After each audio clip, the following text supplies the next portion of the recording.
that about? All right? And so then I went to preschool, and I went through and dropped out my second year of preschool and decided to go to Christian kindergarten, and then right through K through 12, and then Christian college, and God is good. Looks like you're supposed to be taking notes. Is that right? You get graded on these, or you have to turn them in or do something like that? Is that as long as you pay attention? We're in the book of Numbers. In the book of Numbers, I did not plan. School was not in my script, Brother Copeland, but you never know how God is going to use you. I always had a heart to work with teenagers, work with young people, and I didn't know it would be through the avenue of the Christian school. So I've been going to Christian school for the past 39 years. How many of you pray that that doesn't happen to you? All right, you're ready to get done. Where are the seniors, by the way? Seniors here, down here in the front? Good, awesome, congratulations. Hey man, this is your last few days of your senior year. You're going to have a lot of this is my last first day of school, and this is my last tent meeting during my senior year, my last basketball season and all of that. So enjoy all of that. Time goes by very, very quickly. Numbers chapter 25. I don't know you. You don't know me. This is not a week of camp. We don't have a lot of time to figure it out, so just decide now that you like me. I'm not my brother, all right? And I'm just kidding. I love my brother. And seems like not all of but many of the black young people, the young ladies who come in on our buses think we're all twins, me and Charlie. And I'm like, we're not twins. They're like, you are twins. I'm like, no, we're not twins. But we get that a lot, and we do look a lot alike, but he's older than me. I don't know if I'm more mature or not, but he's older than me, and people start to think that I am older than him, which breaks my heart and makes me feel like I'm not aging well, but it is what it is. We're happy to be here. We've had a good time enjoying Tennessee. Numbers chapter 25. Let's pray, and we'll get into the message for today. Father, we love you. Thank you for this day. I pray, God, that you would speak to our hearts. I thank you for this Christian school. God, those that have come before, that paved the way so that these young people can come to a place each day where we have the right, the liberty, the ability, God, to open up your word. And Lord, I do pray that if there's anyone here that's not saved today, that they would be saved. God, I pray for those that have a heart for God, Lord, that it would be even furthered today. I pray for those that are struggling, or maybe not even struggling, just walking the wrong way. God, that their path would be changed. And God, we'll praise you for all that you do. I pray for our Christian school back home, Lord, that you'd be with them and bless them today. We do love you. In Jesus' name, amen. Numbers chapter 25. And Israel abode in Shittim, and the people began to commit whoredom with the daughters of Moab. Israel in the Bible is the group of people that were known as God's people. And so they were a group, and this is the group that God had called out, and he's got his group of people called the nation of Israel. We are not Jewish today, but as children of God in 2015, if you claim to be saved, you are a child of God. And we often find ourselves in groups. Brother Copeland was just talking about the group that will go off to camp, 7th, 8th, and 9th graders to their retreat. And you're part of a group here, and if you're part of the youth group at Franklin Road, or if you're part of the Christian school, well, their group was the children of Israel. And here they were, and they started to do ungodly things. It said they were committing whoredom with the daughters of Moab. They had mixed. Moab is a type of the world. Egypt is a type of the world, but also Moab. And they had joined up with the world. And their group was intermingling with the world, and it wasn't a good thing. Look at this, verse 2. And they called the people unto the sacrifices of their gods. The children of Moab did. And the people did eat and bowed down to their gods. And young people, listen to me. The world will call you. And here they are. They were a group that were supposed to be God's people, just like you are a group that are supposed to be God's people. And God looked down and he saw them. They were messing around with the Moabites, and the Moabites were saying, come on over here and live like we live and do what we do. And the world is going to call you as you turn on the television, as you look at the world and you hear the world's music. It's going to try to call you and say, young person, part of God's group, come on over here and be like us and be with us. And notice, they joined themselves, verse 3. This group, Israel, joined himself unto Baal Peor. What did God think of it when his children were linked up with the world? And the anger of the Lord, verse 3, was kindled against Israel. Do you understand that when we join to the world, God absolutely hates it? In James chapter 4 and verse 4, the Bible says this, friendship with the world is enmity with God. We're talking this morning to the 12th graders, right on down to the 7th graders. 7th grade, where are you? Got some of you over here, over here. Listen to me. When we are friends with the world, we're supposed to be light. We're supposed to be salt. We're supposed to be friendly. But listen, we're not supposed to be companions and friends with the world. We're not supposed to be becoming like the world. And when we do, listen to me, God hates it. God hates it. And here His people, His group, had joined themselves to the world. And notice this, what happens? What does the Lord do? And the Lord said unto Moses, He was their leader. You have leaders here today. Your school principal, your youth leader, your teachers. God said to their leader, Moses, He said, and Moses said unto, and the Lord said unto Moses, verse 4, take all the heads of the people, this is rough, and hang them up before the Lord against the sun, that the fierce anger of the Lord may be turned away from Israel. You know what God said? He said, kill them. Hey, get these people that are supposed to be my people, my group, my Christian school, my saved children that have gone out and lived ungodly. He says, you know what? I hate it. I can't stand it. I detest it. They know better. God said to Moses, go kill them. And so verse 5, and Moses said unto the judges of Israel, slay ye every one his men that were joined unto Baal Peor. Well, I thank God for grace. I thank God that God doesn't just kill us and cut us off like what happened in this story. And notice in this story, we find a young man in this story. He enters in verse 6, and behold, one of the children of Israel.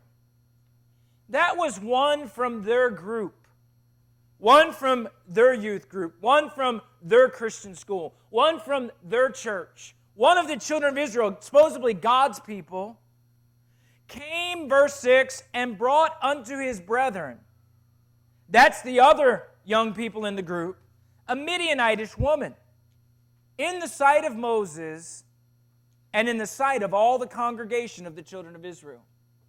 We see here in verse 6, a young man enters our story who is very bold about his sin. Here it is, God looks down and says, my kids, my children are living wicked. And God says, Moses, go and kill them, slay them. And people are dying all around because they've become like the world. It's a pretty sobering time. If we were here and half of our group was killed today because we were doing wrong, there'd be tears. There'd be some sobriety, some seriousness amongst us. And in the middle of all of this, all of the hurt, all of the pain, all of this displeasing actions to God, a young man starts to walk through the camp. And he's got this Midianitish girl with him. She was not one of their group. She was a girl from the world. She was a lost heathen girl. And it says this, he walked through the camp. I don't know if she was right there on his arm. In the sight of all the congregation, everybody knew about it. And in the sight of Moses, this young man was bold about his sin. He had the attitude, I don't care who sees me. I don't care what you think about it. I don't care who's dying. It's not moving me. And he just walked through there and he was bold about his sin. I told you earlier, I've been in Christian school my whole life. I graduated and then I became a school teacher. Then I became the Christian school principal. Can I tell you, I've met young people in our group that are bold about their sin, that are here in the midst of us, and they don't care. It's just the way they are. But then also notice this. He brings this woman in the sight of Moses in the middle of verse 6, in the sight of all the congregation of the children of Israel. Look at this. Who were weeping before the door of the tabernacle of the congregation. We find a young man in the beginning of verse 6, bold about his sin. But then we also find some of these young people and their leaders burdened because of sin. Yeah, the one was bold about his sin, but here's the others, burdened about sin. And they are at the door of the tabernacle. The tabernacle was much like this tent that we're in right now. It would be smaller. The width wouldn't be a whole lot different, but it would be about the half length of this. And they were at the door, and that was the place where God met them. And listen to me, there were some there that looked and said, our group is in bad shape. We're joining ourselves to the world, and people are dying because of this. And this is not a good thing. And they're at the door of the tabernacle, and they're weeping, and they're crying out to God, God, have mercy on us, and God, help us, and God, we know we've sinned, and God, we know that sin hurts people, and God, we've seen that people are dying because of sin, the damage, and Lord, our heart is broken, and they were burdened. I wonder if there's some young people here, and you're burdened about the sin in your group, about the sin that's in Franklin Road Christian School. You may say, Brother Mike, you must not think much of us. You think there's sin. Hey, I preach in a lot of Christian schools. And if I was preaching today at my school, I could preach this message. And you could preach this to any school and any church, because there's always a group that wants to do right, but there's always a group that wants to do wrong. And can I tell you, your leaders are praying for you. And there's a group here that was burdened about sin, and there they are praying at the door of this tabernacle. Then I want you to notice, not only do we see a young man bold about his sin, strutting through there with his girl that he shouldn't have been with, and people burdened about sin, but we also see a young person bold for his God. Bold for his God. Look at verse 7. And when Phinehas, the son of Eleazar, the son of Aaron the priest, that means he was the grandson of Aaron, the grandson of the preacher, of the priest. When Phinehas saw it, he rose up from among the congregation and took a javelin in his hand. And he went after the man of Israel into the tent and thrust both of them through, the man of Israel and the woman through her belly. So the plague was stayed from the children of Israel. I dismantled this microphone over here just a minute ago. I hope the guys don't. But you know what he did? Phinehas was here. And here he is. And I believe Phinehas was on his knees with Moses. I believe he would have been some of that crowd that was there at the door of the tabernacle, praying for his group, praying for his school, praying for his congregation. And he's there, and his leader's there. Hey, his principal is there. His youth pastor is there. His teachers are there. His pastor is there. And Phinehas is with them, man. He's burdened about the state of his group. And he's on his knees praying, God, please help us, and God, please. And he notices two pairs of legs walk by, and he kind of looks up, and he sees this man, this young man, one of his peers, one of his classmates, going and walking right by. And even though people are dying and this thing that's going on is awful and displeasing to God, and I'll tell you what, I believe it probably started in his feet. Do you ever start to get adrenaline rush? Do you ever start, fellas, when you're about to get in a fight or getting ready to go into battle, and all of a sudden, man, he started to well up inside, and he's thinking, that ain't right. Look at that guy. He don't even care about us. He doesn't care about the ones that are dying. He doesn't care what this is doing to his group. And he's strutting by here with his girlfriend, and he watched him go into a tent. And you know what it says? He rose up amongst the congregation. Hey, he was just one of the crowd. You sit here today, and you're just one of the crowd. And you know what he did? He grabbed his spear. He grabbed his javelin. And he walked over, and I guarantee you, the further he walked, and he goes to that tent, and they went inside, and that tent door shut, and he goes over there, and he's thinking, hey, I'm here, and people are dying, and this is my group as much as it's his group, and my leaders are brokenhearted, and we're down here praying for revival, and this guy doesn't even care, and he's got this young lady, and he's bold about his God, and everybody's seeing it, and he walks over there, and I just believe he's so amped up, he opens the tent door, and boom! Sticks it right through both of them. And you know, he said, I've had enough. I've had enough. And he walks out. And he put a stop to the sin. He put a stop to the wrong. And he was bold for his God. I don't know you this morning.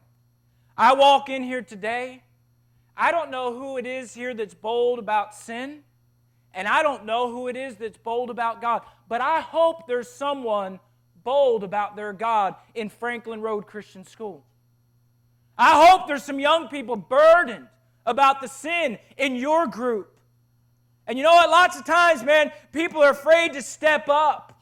Let me say this. All of you that care ought to say, I will do what I can do, to stop the sin. And when duty calls on me to take my javelin and to, put an end to it, I'm willing to do that. Some people say, you'll just be a rat. You'll just be a tattletale. You'll just be one that goes off and tells people to stop it all the time and do this. Hey, listen to me. Look at Deuteronomy, chapter number 13. Deuteronomy, chapter number 13. Let me tell you something. If you know wrong is going on, and Phineas saw this wrong going on, when you know wrong is going on, God says that we are not to conceal it. We're not to just let it go on in our group. Deuteronomy 13:6, if thy brother, the son of thy mother, or thy son, or thy daughter, or thy wife of thy bosom, or thy friend, which is as thine own soul, entice thee secretly, saying, let us go and serve other gods which thou hast not known. Hey, let's go do wrong. Let's be worldly, let's be ungodly, nor thy fathers, namely of the gods of the people which are round about you, nigh unto thee, or far off from thee, from the one end of the earth, even unto the other end of the earth. Now notice what it says. Thou shalt not consent unto him. If there's someone in this school trying to get you to do wrong, don't consent. Don't join them. Don't go along with them. Nor hearken unto them, verse 8. Look at this. Neither shall thine eye pity him. Phineas did not pity this young man bold for his sin that walked through the camp, breaking the heart. Hey, he wasn't worried about that. Neither shalt thou spare. Neither shalt thou, look at this, conceal him. You know what this word to conceal means? To hide. To cover up. Watch. To not reveal. To not reveal. God says when there's sin going on, don't just ignore it. Don't go along with it. But by all means, don't cover it up. And don't not reveal or conceal it. When there's wrong, it needs to be revealed. Do you understand that sin is destructive? Do you understand that sin, when it is finished, bringeth forth death? We were living in Texas. Some of you may know the name, and I know you're a younger generation, the name Lester Roloff. We were down there, and my brother was 13 years old, and I was 10 years old. And my brother Charlie had this girl that he was fond of. Her name was Mary Beth. And Charlie was fond of Mary Beth very much. And did he tell this story when he was here? I don't think so. I don't think he would. She wasn't the most attractive girl in the world, in my humble opinion, my 10-year-old opinion. I told him later, I said, man, she was a wolf cookie. You ever heard of a wolf cookie? Not attractive. But he liked this girl. We lived on a farm. We had a barbed wire fence around our farm. Some of the kids were court ordered there. We were working there, but some of them were sent there for drugs, and they were the courts. It was either you go to jail or you go to this place. And so we lived on the farm. It was 400 or 500 acres. But there were kids that came into our Christian school from the outside. So the buses would roll in, and there was other kids in our Christian school. My brother had worked out a deal with one of his buddies to buy a necklace for his girlfriend. In our house, when we were 13, we weren't supposed to be buying necklaces for girls. We were supposed to be playing football, riding bikes, doing all that kind. That was just Dad's rules. That was the way it was. So I heard, he said, hey, the one day the guy got me, we were in school. He's like, where's your brother? I'm like, I don't know why. He's like, I got the necklace for him. I'm like, my brother's going to wear a necklace? He's like, no, it's for his girlfriend. And I thought, ooh, my brother's got a necklace for his girlfriend. I went to Charlie. I said, hey, you got a necklace for Mary Beth? He said, who told you? I'm like, I got my sources, 10 years old. He says, you shut your mouth. He says, if you tell, I'm 10. He says, if you tell one person about this.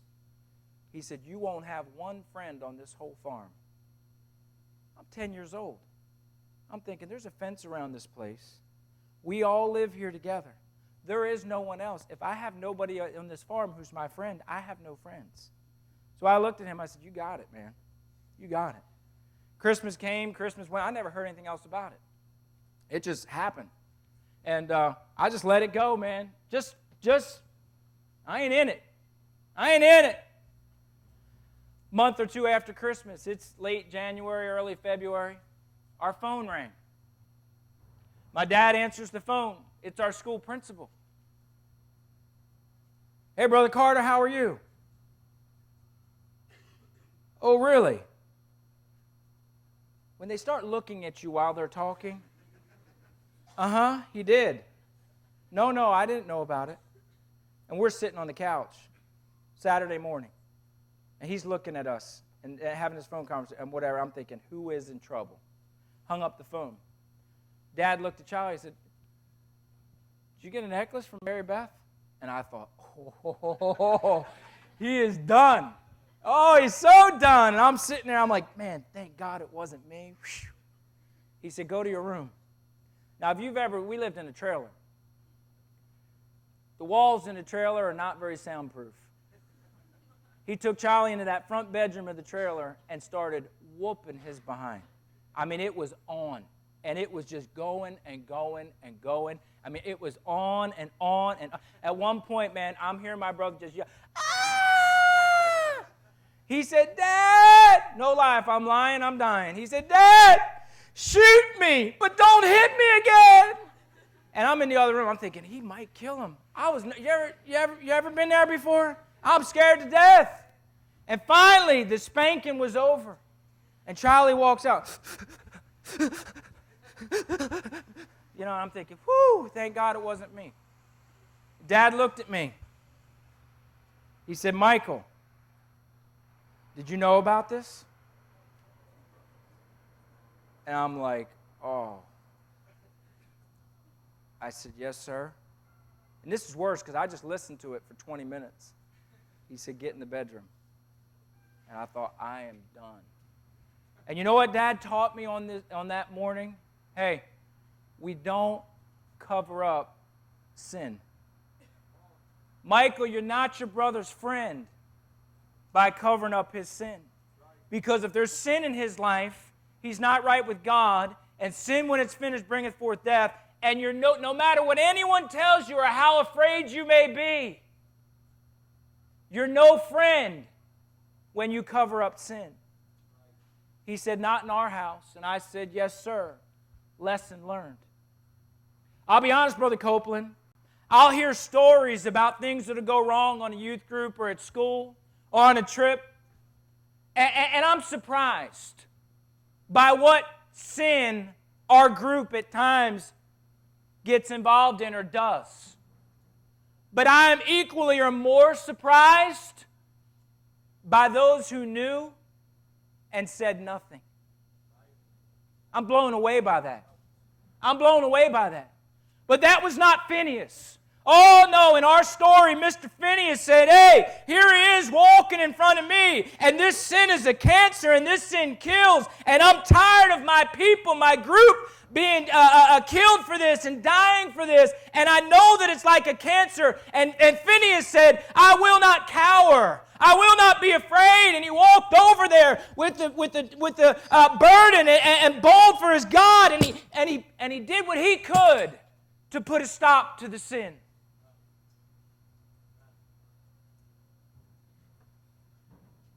You know what Phineas' attitude was? I don't care who you are. It doesn't matter to me what you think of me. For my Lord and for my leaders, I'm going to stand up for right. Who in Franklin Road says, you know what, Brother Mike, that's me. I want to stand up for right. And my parents love me. And they pay for me to be here. And Pastor Norris prays for this ministry. And people for years have given to this place. And this is my time. Seniors, this is your time. Juniors, this is your time. Sophomores, this is your time. Seventh graders, hey, this is your time. And you're at a place that is supposed to be sanctified, set apart, holy, with our group, our congregation, wanting to live for God. And we need some young people to say this, hey, with God's help, I'm not going to let some idiot just mock our God and mock our leaders and all that we're supposed to be. I'm going to stand up for right. We had a young man in our Christian school. His name was Danny. And Danny was a lot like this young man who walked in there with his girl that day. Danny just did his own thing. He'd always push the limits on the hair. The music that he would let people know he listened to was rock and roll music that didn't please God. He'd always be messing around with the girls. He'd always be talking just a little bit off color. Hey, you know who's doing right and who's not. And it bothered me, Brother Kurt. I wasn't perfect. I wasn't arrogant. I did wrong. But listen to me, I tried to align myself with that group that was over here on their knees with my youth pastor and my teachers and said, man, I want our school to be blessed. I don't want people dying. But Danny didn't care, man. He walked through our school bold about his sin. One day I remember I walked into the men's room there. He was in there and there were some other guys in there. I didn't even know who it was at the time. But he had just been acting like an idiot on break. Ungodly, just doing wrong things. And again, that adrenaline I was talking about started to well up in me. And I remember I walked through there and I grabbed him. And I'm not the biggest guy in the world. And I remember lifting him off the ground. And he's looking at me. I'm telling you, you can do some strong things when your adrenaline's kicking in. You see these people moving cars and all that. On this one, I made him just off the ground. What's it called when you just levitate? And I'm sitting there, man, and his face is turning red. I said, listen to me. If you don't want to live for God, why don't you find a different place and different people and go do what you want to do? But I'm tired of you living like this at our school. Do you understand me? By this time, he's turning purple. And I just dropped him and walked out. Tears in my eyes. It wasn't me trying to be super Christian. It's just the fact that, hey, God died for us, and who loves God, and who wants to do right, and you're just mocking everything that we're about, and Danny, I've had enough, and I dropped him and I walked out. Hey, there's times where we got to stand up. There's times where, hey, listen to me, and this is the way it should be. Listen to me, hey, you finding out about wrong should just be like your youth pastor finding out, or it should be just like your principal finding out, or just like your teachers finding out. Not because you're a rat, not because you're a tattletale, but because, hey, I'm going to be like Phineas, and I'm going to live right, and if I'm not doing right, you tell me, and if you're not doing right, I'll tell you, and if you just want to mock God, hey, I don't care what you think of me. If I hear about it, they're going to know about it. I'm not going to conceal. I'm not going to cover. I'm not going to hide it. I'm going to be like Phineas. I'm going to do the right thing.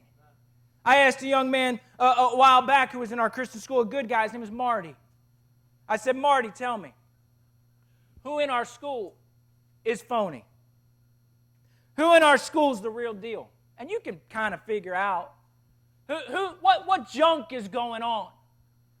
And he said, Brother Mike, he named a few guys. He's like, I don't know exactly where they are. I see what you see. It doesn't seem like they have a heart for God. He's like, but I don't really know what they're doing wrong. He said, because they would never do it in front of me. You know, I said, Marty, high five. Proud of you for that. They knew, hey man, he's a threat. Marty's a threat. If we're doing wrong, we're not doing it in front of Marty. Because if Marty finds out, he'll either say something to us or he's going to be saying something to our leaders. And some of us go, oh, Brother Mike, that's just brownie points. That's just kissing up to your leader. No, you know what that is? That's loving your leaders who love God and helping them. By the way, you ought to be friends. You seniors by now, juniors, hey, you ought to be friends with your teachers, your youth pastor, even your principal. There's that line of leadership and authority, but by now, hey, we ought to be Christian soldiers together, saying, help me, and I'll help you, and I'm here, and I'm blessed to be. And that's who Phineas was, man. He was down there with Moses, and they were praying, and he got up, and he did the right thing. That's what Marty was. Hey, that's what I tried to be. I'll be honest with you, at times there's too much unity in our youth group. I wish we were all on the same page, but we're not. And so if we're not on all the same page, listen to me, sometimes there's got to be a divide. You remember Exodus 32, and Moses came down off the mountain. They're dancing, and they're naked, and the rock music playing, and they're partying. You remember what he did? Oh yeah, he got his stick. And what did he do? He drew a line in the sand. He said, hey, it's about time we got a little division here. I'm looking at this group. Who's on God's side and who's not? Young people, listen to me. What side are you on? Are you a Phineas today? Are you one of the ones that's part of the solution? Or are you, hey, bold about your sin? Some of you go, oh, it's not my personality. Listen to me, change your personality. We'll get on each other in a sporting event. I watch guys who go, it's just not my business. Well, when you're playing soccer and someone's not hustling, you'll tell them about it. Because you don't want to lose a game. When you're playing basketball, all right, let's go. We got to get going. Come on, man. You can't. Oh, all of a sudden we found our voice there. But when it comes to, hey, standing up for right, oh, it's just not my deal, man. That's not really my thing. That's what he's doing. No. It affects the whole group. Hey, people died in this story. I'll help you out. Do it just like this. Next trip you go on. You're in the back of the bus. Someone's got an iPod, or they've got music playing, they've got whatever, and it's ungodly music. Just stand up and say, hey, principal, hey, youth pastor, we got a problem. Bobby's here with his iPod, and we're on a bus that's supposed to be God's bus, paid for by God's money, by God's people, and he's listening to the devil's music. That'll put a stop to it. That'll put a stop to it. Really? Hey, a javelin through someone's stomach, 2 people's stomach, that's pretty bold. You say, oh man, what about it? Who will like me? Who won't like me? Don't worry about that. Stand up for right. Find your voice. If people are going to be bold about sin, where's the young people to be bold about God? Hey, here it is on Instagram, and that's an ungodly photo. Click. Forward, here you go, and it's all of a sudden flying onto their phones. Or go to them and say, hey, if I ever see a pic like this that you know is totally against what our school's about and doesn't please God, I'm going to send it to Brother Kurt. It's up to you. It's just where it's at. You can either pull it or whatever. I hate me if you want. And by the way, can I say this is a two-way street? This is not a bunch of people running around like a bunch of sheriffs. Here's my phone. You find anything on there, you send it too. That's just where it's at. 1, 2, 4, 5. You can look at any picture you want and all the music you want. That's where it's at. Hey, are we going to live for God or not? If we're going to have sin in this group, hey, it's going to kill people. And it will literally kill people. And I want to do right, and when I'm wrong, you tell me. And I'll change. And when you do wrong, I'll tell you, and you change. And if you want to strut through Franklin Road Christian School, just doing wrong while other people are over there on their knees, crying their eyes out, begging God to help us, you don't belong here. And guess what? I'm not going to pity you, and I'm not going to buy into, I don't want to get them in trouble. Listen to me, you didn't get them in trouble. They're already in trouble. Hey, the young men that are in this school watching the wrong things on YouTube, watch. I'm not getting you in trouble. You're already in trouble. The wrong music, hey, you've got yourself in trouble. You remember when we talked about, hey, my brother there, he was in trouble. He wasn't right with God as long as he had secret sin. And me concealing it, not saying anything, I didn't help him. I didn't help him at all. The best thing about sin is when it's dealt with. I'll tell you, listen to me, we hate getting caught. The most merciful thing God can do to you is allow your sin to be caught early. Cancer, when it rolls and we don't know, I'm talking about physical cancer, brain tumors, whatever it is that happens our way, and we didn't know it was there, and we didn't know it was there, and it grows and grows and grows and grows, and sometimes, hey, we think we're lucky because we're not getting caught. No. As soon as it happens, you ought to pray that in your life. God, when I get off track, bring me back like right away before my niece Melinda, she needs a few root canals. Anybody have cavities before? The best thing you can do is get them while they're small. Because then they turn into root canals, then they turn into crown, then they turn into a mess. Hey, it's the same way with sin. Same way with sin. I don't want to get them. They're in trouble already. They're in trouble already. Notice this. Verse number 8. Back in Numbers. And he went after the man of Israel into the tent and thrust both of them through, and the man of Israel and the women through their belly. Watch this. So the plague was stayed from the children of Israel.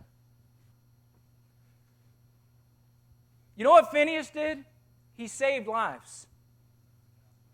Do you understand that by him being bold for God and driving that javelin and cutting off that sin, immediately, hey, the plague stopped. And that plague was death. He saved lives. Young people, listen to me. There were people that owed Phinehas a debt that maybe didn't even know his name. You think about it. If the plague started on this side of the tent, and all of a sudden you started dying, one row at a time, and this thing's just ripping through here, and we're just dying, and we're just dying, and I'm talking about, this is a real story, and people are dying. Phinehas got up and he went over there and he stopped, and at some point, hey, it stopped. And if this young lady died, but it stopped just before her, or just before her, they may not even know who Phinehas is. But they owe him a great debt for helping their congregation when he went there and put a stop to sin. Young people, listen to me. Sin spreads. Hey, seniors, you listen to me. You're going to be out the door. You're graduating and you're gone. But you listen to me. There's some 11th graders, 10th graders. Hey, there's 9th graders coming behind you. And if you let sin continue to run through Franklin Road Christian School, it's going to kill them. And it will spread. Hey, 9th graders, what about those 8th graders and 7th graders? 7th graders, you listen to me. There's 5th graders and 4th graders and 3rd graders. And they need a holy school where kids aren't dying because of sin. And what you do now will influence them. And it'll trickle all the way down. We had that baby dedication yesterday. I wonder that little girl who was looking up at Pastor Norris, when she's here in Franklin Road Christian School, if it will be a holy place. Hey, if it'll be a great place where kids aren't dying because of sin, because one of you senior girls had the right a testimony and stood up for right. One of you senior boys, one of you 8th graders said, hey, I'm not perfect, but I'm with my leaders and I'm with my Lord and I'm going to stand up for right. And if no one's my friend because I stand up for right, then so be it. But you listen to me, there's others. There's others that are right with you. He stood up for right. He saved lives. There were people ahead of me. My brother did right. I didn't say my brother was perfect. I just told you he bought Mary Beth a necklace. He wasn't perfect. But you listen to me, he wasn't a joke. He wasn't a fraud. He wasn't a phony. He wasn't strutting through our congregation just doing wrong. I owe him a debt. Because that influenced my youth group 3 years later. And I tried to do right. And me trying to do right, can I tell you, putting Danny up on the wall, and I'm not saying you throw javelins through people or hold guys up till you choke them out, but listen to me. I helped some younger kids. And there's kids behind me like Marty, and here I am preaching to kids. Watch, I am you, I'm just like you. And we need some young people to be like Phinehas. You'll save lives. You'll save lives. You hear me? Don't be intimidated by that one who walks through here swaggering with their cockiness and worry about what they think of you. Save the ones coming behind you. Notice this about Phinehas, and we're almost done.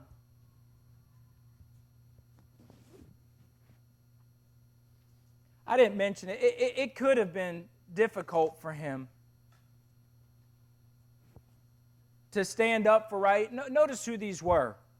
In chapter 25 of Numbers, the name of the Israelite that was slain, even that was slain with the Midianitish woman, was Zimri. Look at this about Zimri. The son of Salu. Look who he was. A prince of a chief house among the Simeonites. He was a big shot, Brother Kurt. This dude who was strutting through, and that's probably why he was strutting through, he was cool. Oh yeah, man. He was a prince. He had it going on. And the name of the Midianitish woman, verse 15, that was slain was Cosbi, the daughter of Zer. Watch. Her dad was head over a people and of a chief house in Midian. Sometimes these people that aren't doing right may be the best soccer player.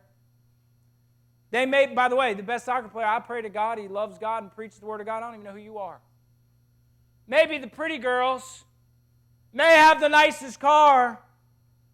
Can I tell you, it doesn't matter who they are. Doesn't matter how famous they may be. Seventh grader, listen to me. It doesn't matter if they're a senior. You're in the men's room. They're using language they shouldn't. It takes some guts. Hey, don't talk like that in my school. Hey, little seventh grader, you won't have any friends. Don't worry about that. You shut up and mind your own business. Hey, I'm like Phineas. I'm heading right to Brother Kurt. I'm heading right to my principal. I'm heading right to my teachers. Hey, they're cursing in the men's room. Oh, you're a rat. You got them in trouble. No, they're in trouble. And as a seventh grader, can I say this? For the fifth graders behind you, and the fourth graders behind them, and the third graders behind them, while you're at Franklin Road, do the right thing and be bold for God. And if you're cursing, then we ought to just, same thing. But I'm telling you, you're not going to hear me curse. I've been hanging out with Brother Kurt a little bit this week. Watch, if we go out to eat and all of a sudden he's talking all kinds of wrong things, I got 1 or 2 jobs. Brother Kurt, I don't get it. You're a youth pastor and you're talking wrong. I don't want to hear it anymore. But you know what I'm going to be doing? I'm going to be on a quick phone call to Brother Norris saying, hey, you got a problem. Oh, you're not his friend. I am his friend. And actually, I would be loving all you kids in the youth group if that guy's not what he ought to be. And he's got 1 or 2 things he can do. Get right or get out. That's it.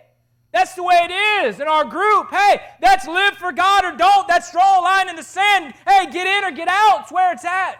But don't come here mocking. And look at this in verse number 10 and 11. This is all that matters. Phinehas has God's approval. And the Lord spake unto Moses, saying, Phinehas, the son of Eleazar, the son of Aaron the priest, has turned my wrath away from the children of Israel, while he was zealous for my sake among them.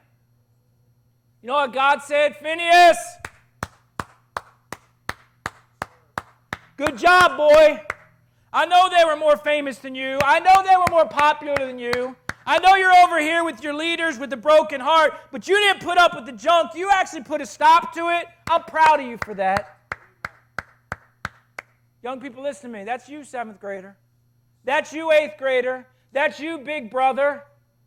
Listen to me. When your little brother's life is a wreck and it was partly your fault, hey, that's you, big brother. That's you, Franklin Road students. I'd much rather hear God say, good job, than to be a coward and just let it go on. And hope that one day someone else will reveal, and maybe it'll stop, and it's not really the way I live, but I don't want to say, no. Where's Phinehas this morning? And then notice also this, 12 and 13. This is what God said. I'm going to bless you, Phinehas, for standing up for right. Wherefore say, behold, I give unto him my covenant of peace. Girls, you know what he said? Phinehas, because you did the right thing and stood up for right, I'm giving you a covenant of peace. And he shall have it, watch this, and his seed after him. Did you ever hear about reaping what you sow? Go ahead and be here at this school and be a rebel. Go ahead and be here at this school and do wrong. Go ahead and think you're just going to do your own thing and not worry about what your parents think or what these leaders think and what the younger kids think. Go ahead and watch what happens to your life and watch what happens to your children. I guarantee you're going to be a broken-hearted parent one day. I guarantee you your life's not going to go well. Never does. Sin is awful. You'll regret big time. God said, tell Phineas, I'm going to bless him with peace and his children. Phineas didn't know on that day, Brother Kurt, what he was doing, all that he was doing.